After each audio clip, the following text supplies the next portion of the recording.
দরজাটা খোলা ছিল। এটা আমি কি করে করলাম? মা, তুমি এসে গেছো? এত তাড়াতাড়ি তোমার ডক্টর দেখানো হয়ে গেল?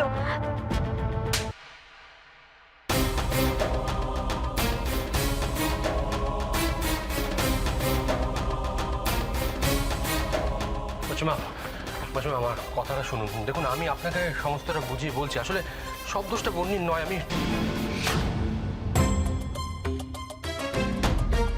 দোষ গুণের সাফাই আমাকে দিতে যেও না অর্জুন। নিজের মেয়েকে যেখানে চিনতে পারেনি সেখানে পরের ছেলের দিকে আঙুল তোলার কোনো প্রশ্নই ওঠে না। মা, তুমি আমাকে ভুল বুঝছো। আমি কিন্তু ঠিক।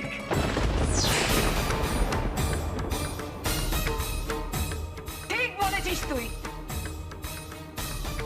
এতদিন আমি তোকে ভুল বুঝেছি, শুধু আজকে নয়, চিরটা কাল। তাই তো এতগুলো দিন ধরে তোকে আমি শুধু ভুলই বুঝছিলাম। আমি ভেবেছি তুই পাল্টে গেছিস। দেখলি তো, তুই আমাকে প্রমাণ করে দিলি যে আমি তোকে ভুলই বুঝছিলাম। আমি সত্যি বুঝতে পারিনি বন্ধু, এটা আমার ভুল যে তোদের মতো মেয়েরা পাল্টায় না, পাল্টাতে পারে না। মাসিমা কি? আমি নিজের চোখে যেটা দেখেছি আজকে সেটা যথেষ্ট।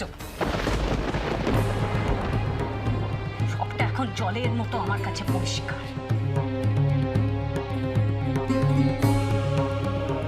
শুধু আমার আফসোস কি জানো, আমি এটা দেখার আগে মরে কেন গেলাম না।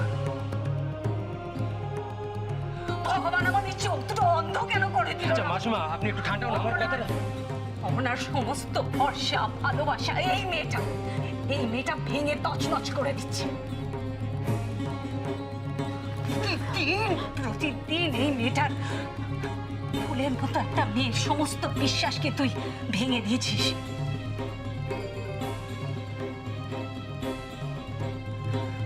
তুইও জেনে রাখ, আমি মা হয়ে এটা আর হতে দেব না। এতদিন যেটা আমি করিনি, এইবার আমি সেটাই করব।